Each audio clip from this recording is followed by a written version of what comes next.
Bonjour tout le monde, j'espère que vous allez super bien et donc aujourd'hui je vous retrouve pour vous faire un petit peu le bilan du challenge manga que je fais toujours chez Kuchia Collection, que vous pouvez retrouver ici sur Instagram. Et donc je vais vous faire le bilan des mois de juin à août 2020, tout simplement parce que j'ai pas eu le temps de tourner le challenge en juin et en juillet. Du coup je m'étais dit que c'est pas grave, que je ferai la vidéo sur 3 mois. C'est pas vraiment très grave. Et donc du coup je vais vous présenter tout ça. Et donc on va repartir du coup dans le passé avec le mois de juin.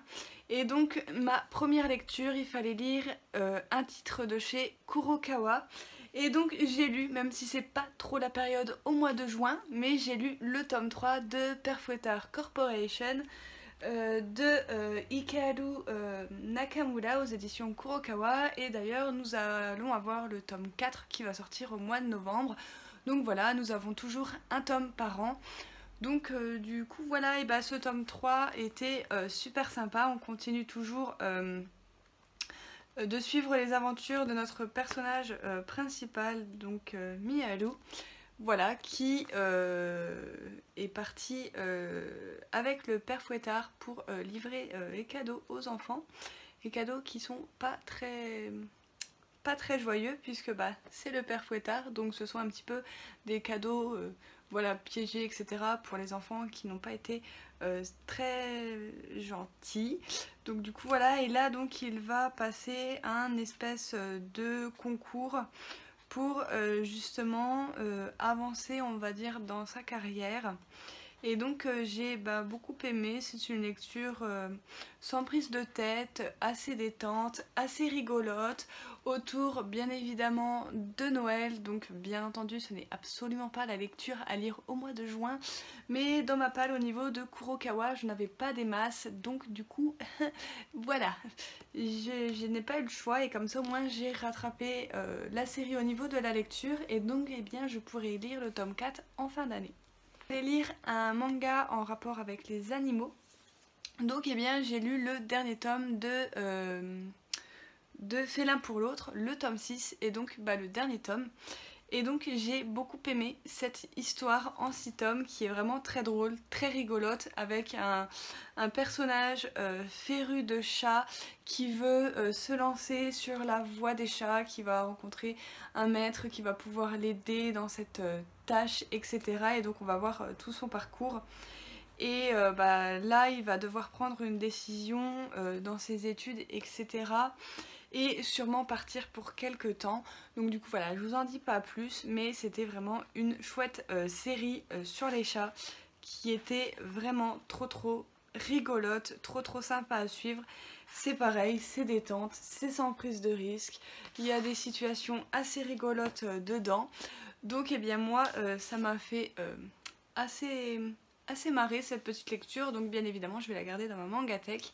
Et en plus des histoires sur les chats, j'en ai pas des masses dans ma collection à part celui-là et Nyankees, mais c'est tout, donc je vais garder cette petite série dans ma collection. Ensuite il fallait lire un manga commençant par la lettre L. Alors manga par la lettre L, j'en ai des masses et des masses, mais je voulais pas commencer une trop longue série. Donc je me suis tournée vers un yaoi, un one shot, et j'ai lu Lollipeps, il me semble que ça se dit comme ça, voilà, de Runa, aux éditions Boys Love dans leur collection Anna. Et ça m'a fait du bien de lire un petit yaoi, donc je vous montre les couvertures, par contre c'est magnifique. Donc du coup voilà, donc je l'avais ouvert dans une vidéo réception. Je vous avais dit que ça allait être à double tranchant. Soit j'allais détester parce que trop de scènes de sexe, hein, ça se voit déjà rien que sur la première couverture, ou soit que j'allais adorer. Et j'ai adoré cette lecture. Je pense que les dessins y ont fait beaucoup parce que les dessins sont vraiment très beaux. Voilà, je vous montre vite fait, mais les dessins sont vraiment très beaux. Et surtout il y a énormément d'humour. Je me suis pris des putains de fous rires toute seule dans mon lit à lire ce yaoi là. Donc rien que pour ça je l'ai beaucoup aimé. Après c'est une histoire assez lambda, j'ai envie de dire. Dans le yaoi on va juste suivre deux amis. Donc c'est les deux meilleurs amis que vous voyez ici, voilà, qui sont juste ici, donc qui s'appelle Fuyuha et Shiharu. Donc ce sont des meilleurs amis d'enfance et même un petit peu plus puisqu'ils se considèrent comme sex friends vu que voilà. Ils ont voilà, une relation charnelle, etc. Ils travaillent dans un bar et tout le soir, voilà, dans un bar de garçons bien entendu. Et donc du coup voilà, et ce qu'il faut savoir c'est qu'en face d'eux, il y a un autre bar qui fait un petit peu concurrence à celle de nos deux beaux garçons, qui est tenu bien évidemment par les deux personnages que vous voyez ici. Donc on a lui et lui. Et donc un beau jour ils vont bien entendu se rencontrer et ça va donner lieu à des situations assez rigolotes puisque dans un premier temps il va y avoir un petit peu une relation chien et chat entre les quatre jeunes hommes et finalement vous vous en doutez il va y avoir des relations charnelles qui vont se créer dans ce petit groupe de quatre personnages. Et donc c'était assez sympa de découvrir voilà leurs relations, etc. Même si tout va très vite et qu'il y a beaucoup de scènes de sexe. Mais à part ça, franchement, c'était vraiment drôle. J'ai beaucoup aimé du coup découvrir un petit peu le passé des garçons qu'on voit vite fait sur quelques pages parce que c'est un one shot et donc du coup tout va beaucoup trop vite, mais ça ne m'a pas dérangé. Franchement les dessins sont vraiment magnifiques, c'est de la bombe. Donc je vais garder bien entendu cette série dans ma collection. J'ai entendu des avis un petit peu mitigés sur celui-ci. C'est vrai qu'il y a énormément de scènes de sexe, hein, il est pour public averti. Mais mis à part ça, les dessins sont vraiment sublimes, l'histoire est vraiment trop drôle, moi ça m'a fait énormément rire, il y a des personnages qui se retrouvent dans des situations, mais franchement ça m'a fait mourir de rire. Les personnages entre eux, là, les deux meilleurs amis de début de l'histoire, ils se racontent tellement tout que des fois il y a des situations qu'ils devraient même pas raconter, mais en fait ils se racontent quand même et du coup ça devient super hilarant. Donc du coup voilà, non franchement j'ai beaucoup aimé, donc du coup voilà. À voir si la mangaka ressortira chez nous d'autres yaoi, mais en attendant c'était vraiment pas mal. Ensuite il fallait lire le 6e tome de Notre Pal, donc j'ai pris ce qu'il y avait sur ma table de nuit, j'ai pas été chercher très loin, et donc le 6e tome de ma pile à lire à ce moment là c'était le one shot Mermaid Prince de Kaori Ozaki, et j'ai adoré, j'aime vraiment beaucoup ce que fait cet auteur. Et donc là on va être à Okinawa où on va suivre le personnage de Mugi, donc c'est le garçon que vous voyez sur la couverture, voilà, qui va déménager à Okinawa qui est au sud du Japon. Et il va un petit peu connaître des difficultés, un petit peu à s'intégrer à ce nouvel environnement, etc. Et il va rencontrer Matori, donc voilà, qui est cette jeune fille, et donc elle le considère vraiment comme son meilleur ami, etc., comme un ami très proche.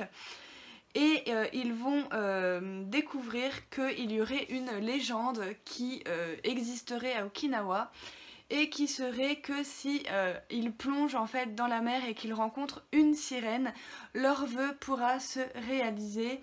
Et vous pouvez vous en douter qu'à un moment donné il va y avoir un petit drame qui va se produire dans ce manga, qui vont faire que nos deux jeunes hommes vont essayer de retrouver cette sirène pour pouvoir exaucer un vœu. Et j'ai vraiment adoré, bien évidemment. Il y a aussi des sentiments qui vont se développer au niveau de ces deux personnages, et donc c'était vraiment super sympa. Et les dessins sont vraiment super beaux de cette mangaka. Voilà, je vous montre. C'est toujours dans le passé, mais on se rapproche un petit peu du mois d'août avec le mois de juillet. Et donc au mois de juillet, il fallait lire un manga de chez Soleil Manga. Et donc j'ai lu le one shot. Il y a beaucoup de one shot hein, dans ce challenge, mais c'est pas grave. Voilà, les histoires courtes d'Aoi Makino. Et j'ai adoré ce one shot. Alors je sais qu'il y a des avis mitigés. Personnellement, moi j'ai adoré. La première histoire m'a achevée. clairement j'ai failli lâcher une larmichette à la fin de la première histoire. Je me suis dit ouh, ça part pas d'un postulat très joyeux, mais la mangaka de toute façon ne fait généralement pas dans les shoujo très très joyeux. On va être avec cette jeune fille là qu'on voit sur la couverture avec petite caméra, qui voilà, adore filmer des chats, etc. D'ailleurs, il va y avoir une rumeur comme quoi que ce serait elle qui prendrait des vidéos de chats qui se font martyriser ou écraser, alors que ce n'est absolument pas vrai. Alors vous imaginez la réputation et le harcèlement que va vivre cette jeune fille dans cette petite histoire. Et il y a un garçon aussi qui est un jeune acteur qui a fait son mea culpa et qui désire arrêter sa carrière d'acteur, tout simplement parce que ce jeune homme, voilà, a un problème et un secret du coup que je ne dirai pas dans cette vidéo, que je vous laisse découvrir. Et donc du coup notre jeune fille, voilà, va l'apprendre, et donc du coup elle va décider de ne plus filmer les chats et de filmer justement ce jeune homme pour avoir vraiment son vrai visage, etc. Puisque bah, c'est un acteur et dans la vraie vie il joue aussi un rôle, puisque sa vie n'est pas toute rose. Et voilà, et la fin de ce chapitre d'histoire courte m'a vraiment mis le moral à zéro. Moi je peux vous le dire, ça finit pas bien du tout. Enfin, ça finit bien pour un personnage, mais c'est vraiment très très dur. Après j'ai beaucoup aimé, on a toujours aussi d'autres histoires qui sont vraiment super sympas, par exemple de vengeance, de trahison, etc. Enfin c'est vraiment un one shot que j'ai beaucoup aimé. On a aussi du fantastique, on a vraiment un panel d'histoires courtes qui sont vraiment différentes les unes des autres. On va partir sur la première histoire qui était full dramatique, émotion genre puissance 10 000, à une histoire un petit peu plus douce, un petit peu plus mieux gérée, je veux dire au niveau émotion et tristesse. Après on va partir dans du fantastique, après on va partir dans du school life. C'est vraiment un panel d'histoires très différentes. J'ai vraiment beaucoup aimé.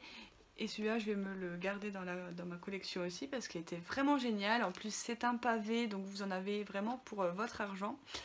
Vraiment plus de 200 pages il me semble dans ce one shot, même presque 300, donc voilà, franchement si vous le voyez en magasin, foncez si vous aimez les shoujo parce qu'il est vraiment excellent. Il fallait lire un manga de sport, alors de sport j'en ai pas 310 000, donc j'ai pris Kuroko's Basket, le tome 3 et le dernier tome que je m'étais acheté, donc il va falloir que je m'achète la suite. Je comptais sur Paris pour trouver masse de tomes d'occasion et au final, devinez quoi, il n'y avait rien. Du coup j'étais un petit peu deg. Et bah, c'est un tome 3 que j'ai beaucoup aimé mais que je connaissais déjà puisque j'ai vu pratiquement tout l'animé. Voilà, je me suis laissé le suspense pour la fin. Je ne sais pas comment Kuroko's Basket finit, mais là je connais.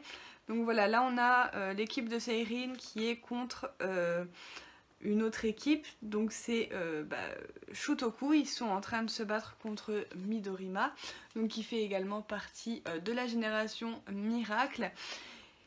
Et donc eh bien voilà, on suit du coup ce match, voilà, ce tome 3 c'est vraiment tout le match, voilà, je ne pense pas qu'on aille vers autre chose, j'ai déjà oublié où s'arrête le tome 3 tellement que je connais tout Kuroko's Basket. Non, le match n'est pas fini, je pense qu'il se finira au tome 4. Et donc voilà, très bon match, et moi ça me fait toujours plaisir de me replonger dans Kuroko's Basket parce que j'ai vraiment eu un coup de cœur sur cet anime, donc je voulais à tout prix voir le manga, même si je sais déjà que l'anime et le manga c'est exactement la même chose, mais c'est pas grave, petit rafraîchissement de mémoire, et au moins j'aurai la surprise à la fin parce que je me suis pas spoilée avec l'anime. Donc je ne sais pas comment Kuroko's Basket finit. Ensuite il fallait que je lise un manga commençant par la lettre B. Donc j'ai lu le tome 10 de Beastars, voilà, de Paru Itagaki aux éditions Kiyun. Et j'ai vraiment adoré ce tome comme tous les autres tomes de la série. Plus on avance et plus c'est encore plus génial que le tome précédent. J'ai vraiment adoré. Enfin voilà, là il y a des passages un petit peu plus rigolos, même si Legoshi est toujours en quête de mettre le meurtrier de son meilleur ami qui est décédé dans le tout premier tome, hors d'état de nuire, qu'il ne puisse plus faire de mal à personne. Ce n'est toujours pas résolu dans ce tome 10, en même temps vu la bestiole que c'est et que Legoshi est un loup, c'est normal. Donc du coup voilà, à voir ce que ça va donner. Je pense que dans le tome 11 que je n'ai toujours pas lu, il faut vraiment que je le lise, ça va bouger. Mais en attendant, voilà, c'était vraiment très bien. On a aussi un petit chapitre spécial sur le panda où c'est qu'on va le voir soigner, soigner une renarde, il me semble, voilà, qui est passée du côté obscur de la force. Et donc j'ai adoré voir un petit peu ce que le panda du coup faisait au niveau de la médecine, etc. pour soigner justement les animaux qui n'ont pas su se contrôler et ont succombé à leur pulsion de carnivores. Donc du coup voilà, j'ai adoré ce tome 10 et j'ai trop hâte de lire la suite. Ensuite il fallait lire un one shot et donc je dois vous avouer que j'ai un tout petit peu triché puisque j'ai lu Rhapsody in Heaven de Kanan Minami. Donc moi normalement c'est une série en 3 tomes, mais moi j'ai l'intégrale donc ça ne forme plus qu'un bouquin et donc ça en devient un one shot. Il est assez épais, je l'ai lu en 3 jours. Voilà, à peu près un tome tous les jours. Et ben j'ai beaucoup aimé. Voilà, malgré que Kanan Minami soit réputé pour mettre des agressions sexuelles un peu partout et du viol et du non-consentement, j'ai adoré alors qu'à un moment c'était vraiment mal parti. Je me suis dit mais où va aller la mangaka? Donc tout simplement on va suivre cette jeune fille qui est férue de natation, qui va passer du collège au lycée et donc elle a choisi son lycée en fonction d'une piscine puisque bien évidemment c'est une nageuse, elle adore être dans l'eau, elle adore nager, etc. Et donc eh bien, le jour où c'est qu'elle va aller visiter son lycée, donc elle s'appelle Miyu, elle va se rendre, du coup elle va faire un petit peu le tour du lycée pour voilà, découvrir et tout, et elle va vouloir découvrir sa piscine, etc. Et elle va y rencontrer un beau garçon qu'elle ne connaît pas du tout et ce garçon va lui voler son premier baiser. Et de là, cette jeune femme va se mettre en tête de retrouver ce garçon parce qu'elle ne le connaît pas du tout, elle ne sait pas qui c'est et donc du coup c'est comme ça que l'histoire va commencer. Donc bien évidemment elle va retrouver le garçon en question. Voilà, d'ailleurs elle va le retrouver dans une scène un petit peu osée avec une autre jeune fille, donc ça va lui faire un petit peu un choc. Donc du coup voilà, on a, c'est un shoujo classique, on a le meilleur ami de la jeune fille qui est friendzonée mais dès le départ. On a aussi une autre jeune fille qui est une véritable connasse, excusez-moi pour le mot mais c'est une connasse. Voilà, qui va à un moment donné essayer de retourner le cerveau de son meilleur ami à elle et donc du coup elle va se retrouver dans une situation vraiment dangereuse où le consentement n'est pas du tout respecté et heureusement rien ne s'est passé. Donc du coup voilà, Kanan Minami, c'est des histoires qui sont pour public averti, même si ce n'est absolument pas marqué derrière ce manga, mais je tiens à signaler que c'est pour public averti. Ça n'a rien à voir avec Tsubaki Love, même si Tsubaki Love à certains moments c'était quand même déjà... On était comme ça des fois au niveau du consentement. Là, niveau consentement, c'est encore pire. Donc du coup voilà, mais sinon c'est une très belle histoire d'amour, etc. J'ai vraiment beaucoup aimé. Donc du coup voilà, c'est une mangaka que j'aime bien, j'adore son coup de crayon. Voilà, pour moi ça ne surpasse pas Tsubaki Love, mais voilà, il me reste encore quelques séries à découvrir de cette mangaka. Donc du coup voilà, mais sinon ça a été une assez bonne série et j'ai adoré la fin. Donc du coup voilà, c'était vraiment trop mignon.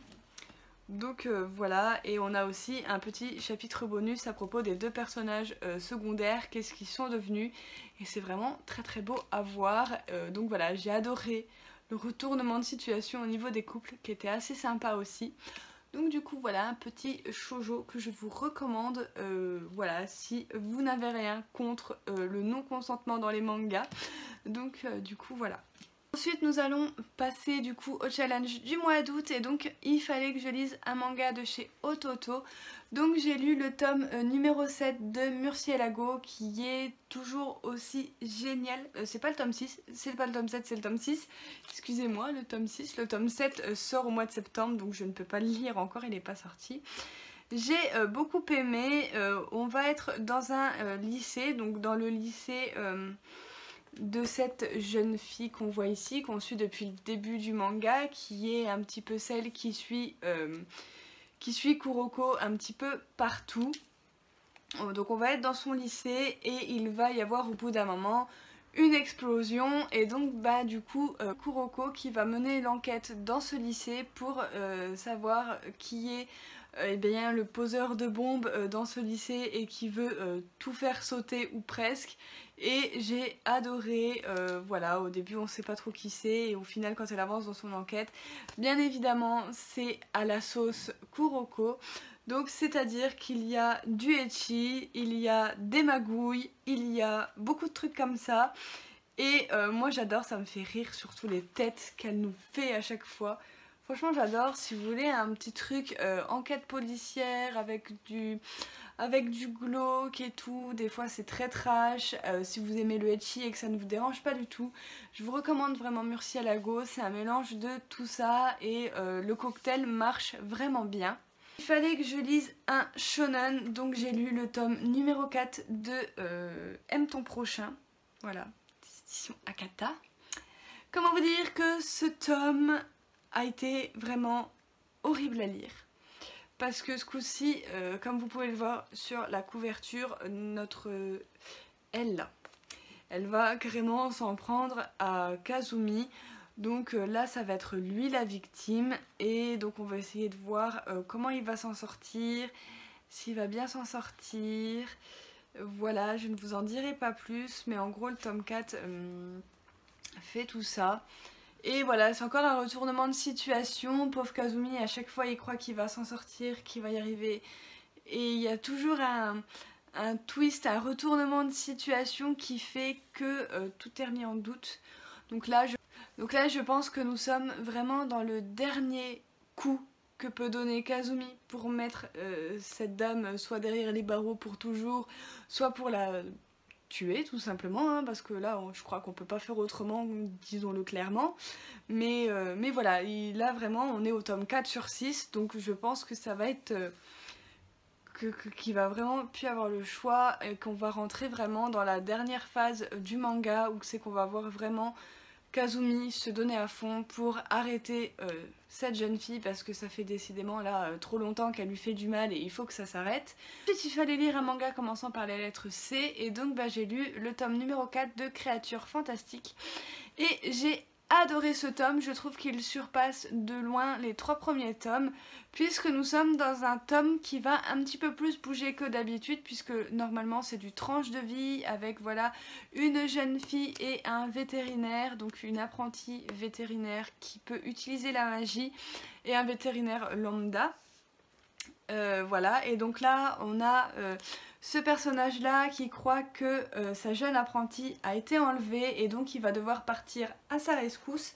Bien évidemment cette jeune fille n'a pas du tout été enlevée, elle est juste partie de son propre gré avec un autre personnage pour sauver, vous vous en doutez, une créature fantastique. Et donc c'était vraiment trop mignon. D'ailleurs nous avons une page couleur qui est juste sublime, nous sommes d'accord.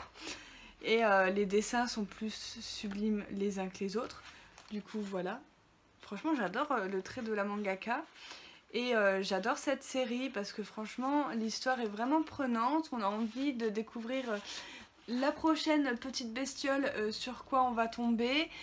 Voilà, on adore découvrir et puis avoir un petit peu de la magie et puis des personnages surnaturels exactement, même au niveau des humains. Voilà, on a des créatures fantastiques qui ont la possibilité de se métamorphoser ou transformer en humain et donc de se camoufler un petit peu. Et donc ça j'ai beaucoup aimé, mais regardez-moi ça, comment c'est trop mignon. C'est trop mignon. Moi je fonds quand je lis ce genre de lecture. Donc du coup voilà, si vous êtes féru des petites bestioles comme moi, que vous aimez les créatures fantastiques etc. Mais je vous le recommande à 3000%, il est vraiment génial.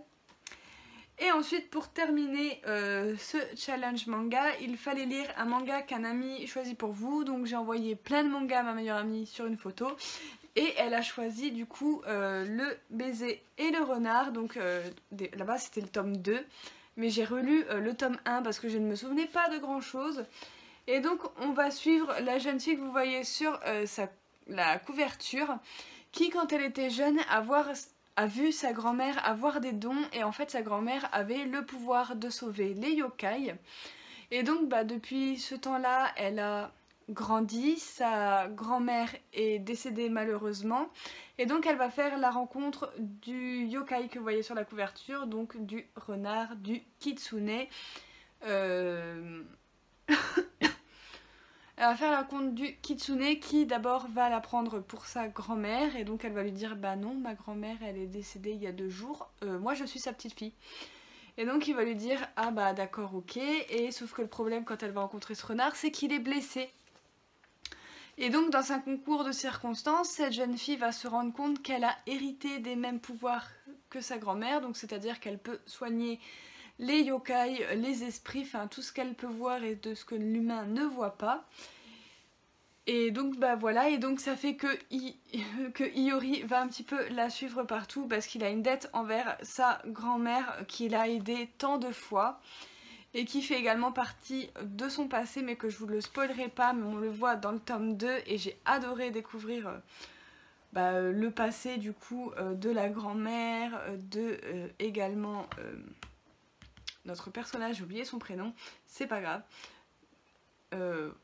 Donc voilà, j'ai adoré découvrir son passé dans le tome 2 avec celui de sa grand-mère, c'était vraiment super, super sympa. On découvre également d'autres yokai, etc., d'autres esprits que notre héroïne va soigner. Mais le plus rigolo, c'est bien entendu la relation chien et chat qui va naître entre ces deux personnages. Voilà, malgré que ce petit renard veut faire de notre héroïne son épouse, tout simplement. Voilà, il a succombé au charme de cette petite dame et franchement j'ai adoré. Voilà, on va rencontrer des gentilles personnes mais aussi des personnes pas très bienveillantes qui veulent du mal à notre petit renard. D'ailleurs dans le tome 2, notre héroïne va devoir partir en mission et va devoir partir dans l'autre monde pour réussir à sauver Iori. Donc voilà, et c'était assez sympa et c'est comme ça d'ailleurs qu'on va pouvoir retourner dans le passé. Elle va également aider un autre esprit donc qui s'appelle Jiro, et j'ai beaucoup aimé, même s'il y a beaucoup de cachotterie etc au niveau de ce personnage pour lui faire remarquer que voilà, c'est pas la bonne méthode qu'il prend parce qu'il est vraiment trop violent, trop machin, il a pas d'amis etc, et donc notre jeune fille va vouloir lui ouvrir les yeux et donc va lui promettre en fait quelque chose qui est faux. J'ai beaucoup de mal avec ça parce que pour moi une promesse est une promesse, et mais bon c'est pas trop grave, donc du coup voilà, tout se finit bien dans le tome 2 et le tome 3 sera le dernier. Donc j'ai vraiment beaucoup hâte d'avoir le tome 3 pour découvrir le final de cette histoire, même si je m'attends pas trop à grand chose.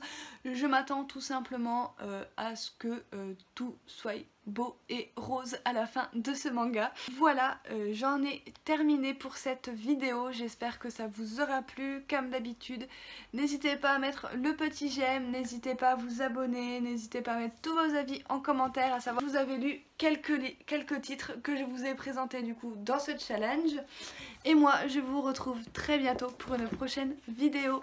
Bye!